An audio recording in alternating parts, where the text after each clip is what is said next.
Hello, Living Dead Dolls fans. This is Josh, aka Doggiepants, and I'm coming at you in partnership with Mezco Toys for another Living Dead Dolls review. So today, we're actually going to be reviewing Mezco's newest exclusive that is actually being sold in New York as we speak. It is the New York Comic Con Walpurgis variant doll. So basically, way back when, 2003, a German company, actually close up, released the original Walpurgis. And then this year, for 2015, instead of having the Resurrection Dolls be the San Diego Comic-Con exclusive for this year, they actually had a Resurrection Walpurgis with glass eyes be that con exclusive, the San Diego Comic-Con. And then they released, a few months later, a variant version, which is the New York Comic-Con exclusive Walpurgis. Now, interesting fact about this doll. Originally, it was supposed to be a very, very limited run, like Resurrection Series 1 kind of limited run, like 50 pieces made. And they sent me one of the dolls I think that they were using to take photos of and everything. So I was in shock that I ended up getting one, which is amazing. Thank you so much, Mezco. But then something changed in the production run, and it went from 50 to a much larger production run, which is good for them, bad for the scalpers, and good for you guys, though, because now it's much easier to get her. So they put him back on Mezco Toys, because I think originally when they listed him, it sold out in like 3 minutes. Put him back on Mezco Toys. Good number of them ended up selling out over a period of time, and now there's some that they're selling at the New York Comic Con as well, which is happening right now. So if you want to go see them, please do. New York City, Mezco Toys has a booth. You can see the guys. Yeah, but that's it. So let me get started actually reviewing the doll, shall we? Starting with the coffin. So standard coffin, black coffin, no difference there. Standard plastic. There's no sticker on mine, but there might be on yours, since mine was kind of like a test shot, I believe. Yeah, so if there's a sticker, let me know in the comments. But the coffin is exactly the same as the Resurrection Walpurgis that came out earlier this year. So you're going to notice that the chipboard, there you go, has a picture of that doll with the gray mask, the black cloak, and the white hair. And it says kind of, it says Walpurgis, there, Walpurgis, however you want to pronounce it there. There's got some kind of symbols happening there in the background with some books, and then it says Living Dead Dolls. Yeah, and that's pretty much it. The tissue paper is brown, which is a throwback to the original Walpurgis, close-up Walpurgis, as well as the Resurrection as well. The Resurrection one from this year. So be aware that the coffin is exactly the same as the other one that was released this year. So let's take a look at the doll. She's super cool. Interesting coloring, right? So she's very similar design-wise. She's exactly the same as the Walpurgis that came out this year, but obviously her coloring is different. So why don't we start by taking a look at the outfit. I'm going to take off her mask, and we'll come back to her mask in a minute, okay? Whoop, there it goes. So over top of everything, she has this cloak, right? And the cloak is red, but it is the same material, same cut, shape, everything as the black cloak on the other one. So basically, it's a nice piece of fabric. It's got some flow to it. You're going to see that it's got some like intentional wrinkles or folds there. The bottom is cut jagged so that it looks like it's been kind of ripped and torn as she's drug it through the mud. And then her hood is a different kind of hood that we've really seen with any other Living Dead dolls before. It's got this nice point to it, which really does give it kind of a eerie effect, right? That's all brought together there around the neck. And this is all held in place by a tie around her neck. And one nice thing about her is that it's not, which I actually am not a big fan of, the kind of metal attachment for the cloaks and the capes that we've seen recently, most recently on the Jack the Ripper Resurrection doll. I'm not a big fan of that, because I like the ability to take off their clothes, without having to pop their heads off. So, but she can take it off. She's got the little tie right there. So I can just pull it back so you can see what's going on underneath this doll. Her necklace is a little turned funny, so I'm going to get right way. There we go. So this underpart is actually the same as the Resurrection Walpurgis. So it's a really thin material, right? It's like it's almost like a muslin, uh, but it's black, right? It's got jagged cut around the shoulders there and around the neck, and there's definitely a lot of jagged detail around the bottom of the dress as well.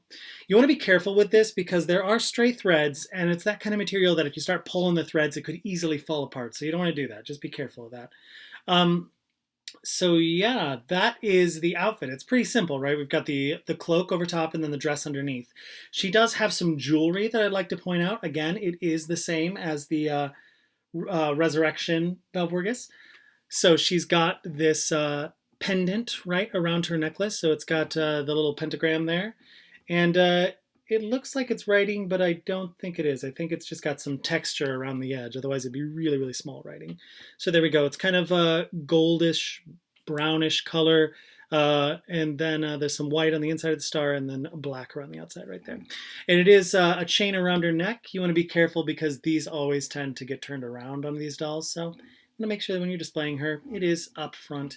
Now, one of the coolest things that I noticed about the Resurrection Walpurgis that she has as well, obviously, is her forehead necklace thing, like circa Neverending Story, Moonchild.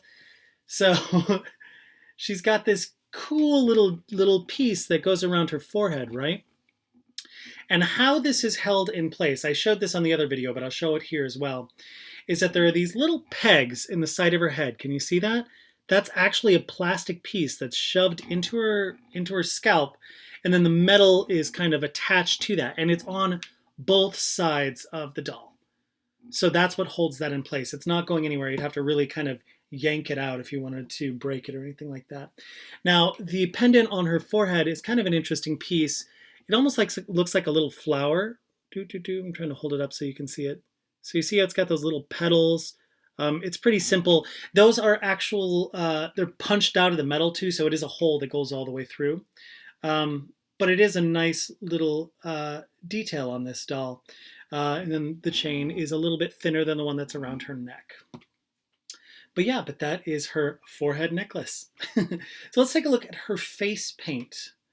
Well, her paint all over is one of the strongest parts of these dolls. One of my favorite things that they did this year with both the regular and this variant version is the like dirty hands and feet, right? So look at her feet and look at her hands. It's a really cool detail, right? It looks like she's been digging around in the mud, or she's been walking barefoot, doing her rituals, things like that.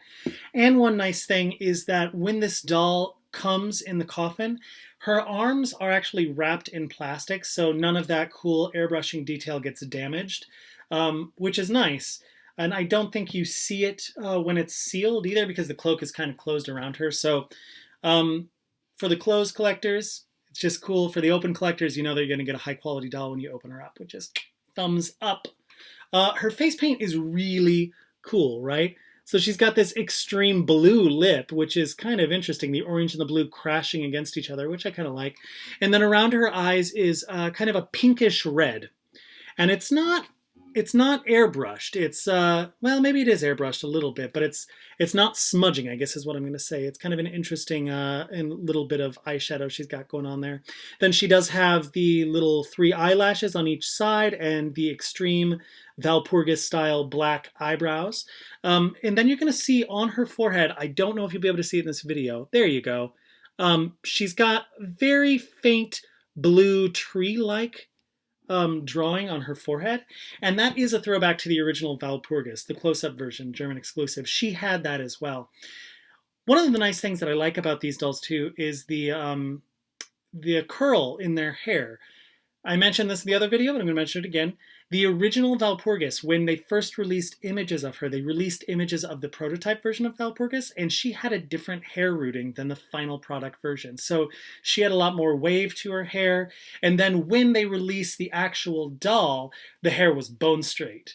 So the Resurrection version and this version kind of brought that curly hair back, which I think what the guys were originally going for, which is kind of cool.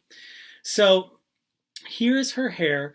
Now, this is probably my only complaint about this doll, and it was really a bit of a complaint too with the Resurrection version, or the San Diego Comic-Con version, is that the hair rooting could be a tad thicker, right? One nice thing is there's no bald spots. It seems like we've gotten past that visible bald spot issue that we saw quite a few years ago. Mezco's gotten a lot better about it, but it could be a little bit thicker rooted, you know? I know that they tend to keep the hair a little bit thinner when there's volume to the hair, you know, curl, especially when it's really tight curl, because otherwise it gets to be just, you know, hardcore like afro, you know, we see like Hollywood, which don't get me wrong, I love Hollywood, but her hair is real thick, right? So they kind of go with this approach for it to be wavy and not seem so overbearing.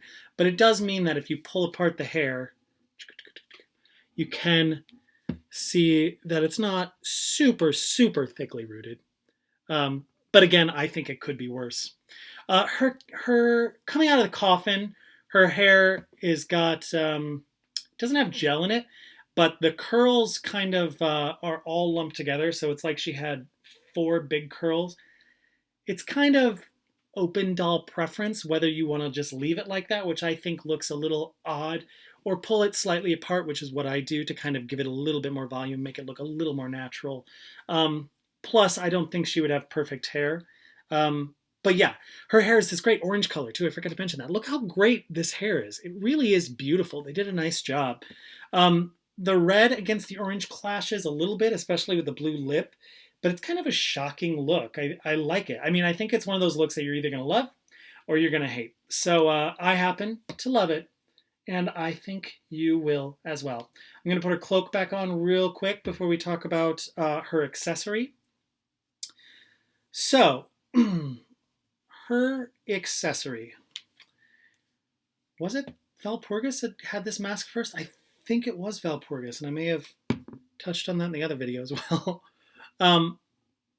Yeah, I think that's true, right? The original Walpurgis had the kind of like demon mask that we've now seen for quite a few dolls. We've seen it on Samhain, we've seen it on Resurrection Loose Sapphire, seen it on quite a few dolls, but it always has a different paint job to it. So for the Resurrection San Diego Comic-Con Walpurgis, the mask was gray, but this mask is black. So here we go. Here it is. Black with gray horns, right? The paint detail on this is always so beautiful. They do a nice job. It looks kind of like a skull, an animal skull of some kind. So it's not completely symmetrical. And then it's got this hardcore brow, and it's a really thick plastic, right? You're not going to break this piece. It's pretty hardcore, unless your dog chews it up, which I saw somebody, and I feel really sorry for you. Sorry about that, but you know, yeah. So there we go. So there is blood dripping down as well. There's a lot of blood coming in the head, and then it drips down all the way to the nose of the piece. And this is held on with a little piece of elastic that then can go right around her head, and you can display her with or without the mask. Now, one thing you want to be aware of with this mask is the eye holes. Because of the shape of the mask, it tends to be a little difficult to get it perfectly lined up with her eyes. So I tend to not display her with the mask. Plus, I just think she's really pretty doll. So I don't think she needs to have that on. But your choice. Yeah. So that's it. That's variant Walpurgis. Again, a lot more of her were made than originally slated, which is awesome for you guys. So you can get this doll. I think you can still grab her for probably around $50, which is what she sold for on Mezco Direct, and then also what she's selling for at the booth in New York Comic Con. So if you are lucky enough to be in New York right now and lucky enough to get to go to Comic Con, stop by the booth, say hey to the guys. They'll really appreciate it. They always love when you do. And grab this doll. She's a great doll. And yeah, that's it. Thanks so much for watching, guys. I really appreciate it.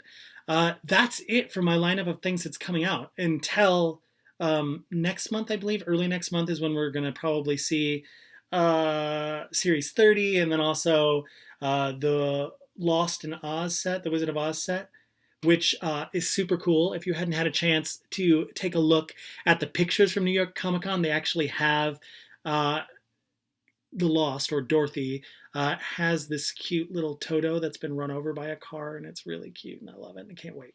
So take a look at those pictures too. But yeah, that's it. Anyways, thanks so much for watching. I will talk to you guys later. Bye.